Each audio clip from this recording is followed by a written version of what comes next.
ان کے ساتھ کیا، اور جو کچھ دربار یزید میں ہوا وہ میں بیان ہی نہیں کر سکتا۔ اس دربار میں بدبخت یزید شراب میں دھت شطرنج کھیل رہا تھا۔ جب قافلہ پیش ہوا تو ساری شہزادیوں اور امام زین العابدین کو کھڑا کر دیا تو اس وقت آگے بیٹھا اور ایک ایک کا نام لے کر پوچھ رہا تھا، یہ کون ہے، وہ کون ہے، اور یہ کون؟ سیدہ سکینہ چھوٹی سی عمر تھی، 4-5 سال کی عمر تھی، اپنے ہاتھوں سے اپنے چہرے کو چھپاتی وہ بدبخت پوچھتا ہے، یہ کون ہے جو چہرہ چھپا رہی ہے؟ کسی نے جواب دیا ہے، سیدہ سکینہ ہے، حسین کے سینے پر لیٹنے والی شہزادی۔ اس بدبخت نے پوچھا، یہ خود کیوں نہیں بولتی؟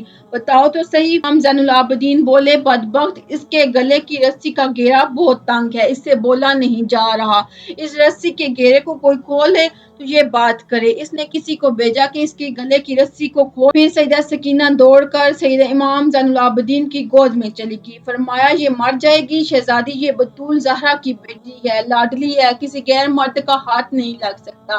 اس نے کہا، پھر خود ہی کھول دو۔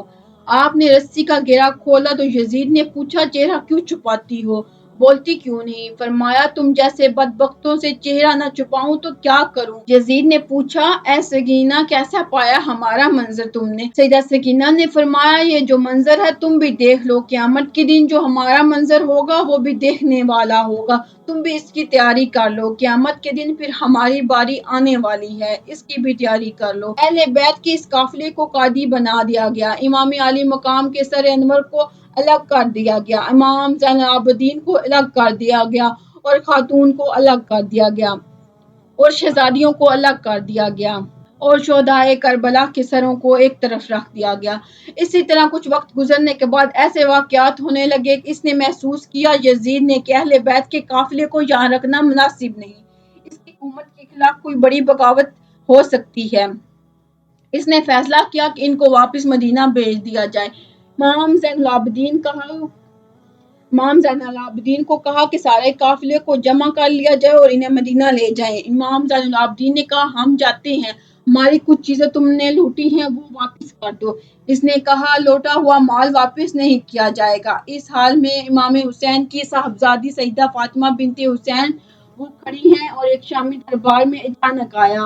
حالت دیکھ کر اس نے سمجھا یہ باغی قتل ہوئے ہیں اور ان کے خاندان کے لوگ لونڈیاں اور غلام بن کر آئے ہیں۔ اس نے اسی مغالطے میں یزید سے فاطمہ بنت حسین کی طرف اشارہ کر کے کہا، یہ کنیز دو۔ سیدہ فاطمہ بنت حسین چیخ کر اپنی پھوپھی سیدہ زینب کے دامن سے لپٹ گئی اور کہنے لگی، پھوپھی جان، کیا اب ہمیں کنیزیں بھی بنایا جائے گا؟ فرمایا، بیٹا گھبراؤ نہیں، یہ جرات نہیں کر سکتے، ان بدبختوں میں یہ جرات ہی نہیں کہ یہ تم کو لونڈیاں بنا سکے۔ یزید طیش میں آ کر بولا، میرے اختیار میں ہے، اگر چاہوں تو تم سب کو کنیزیں بنا دوں۔ آپ نے فرمایا، جب تک تم میرے نانا دین کا نام لیتے ہو تم یہ نہیں کر سکتے، جب تک میرے نانا کی شریعت کا نام لیتے ہو تم یہ ظلم نہیں کر سکتے۔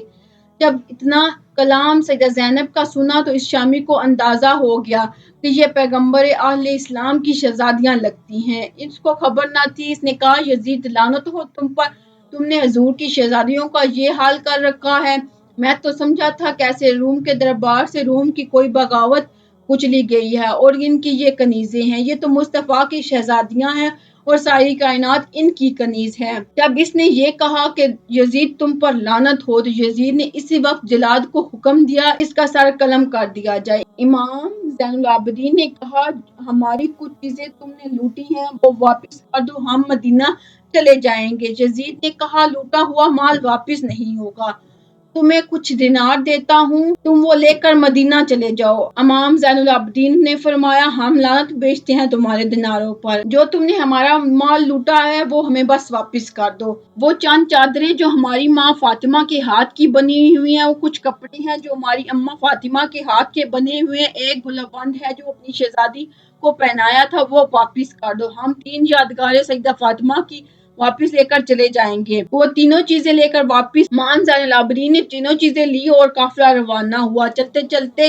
قافلہ کربلا، 3 دن شہداء کربلا، امام علی مقام کے مزارات پر تعزیت کے لیے قیام کر کے واپس مدینہ آیا۔ جب مدینہ کے باہر پہنچا تو آگے مدینہ میں داخل ہونے کی ہمت نہ تھی، نہ امام زین العابدین میں جرات تھی اور نہ سیدہ زینب میں اتنی ہمت تھی۔ انہوں نے اپنے خادم کو بھیجا کہ جا کر بتاؤ کہ اہل مدینہ کو خبر دو کہ لوٹا ہوئے لوگ واپس آ گئے ہیں، رسول صلی اللہ علیہ وآلہ وسلم کے خاندان واپس آ گیا ہے، آج دمشق سے قیدی واپس آ رہے ہیں۔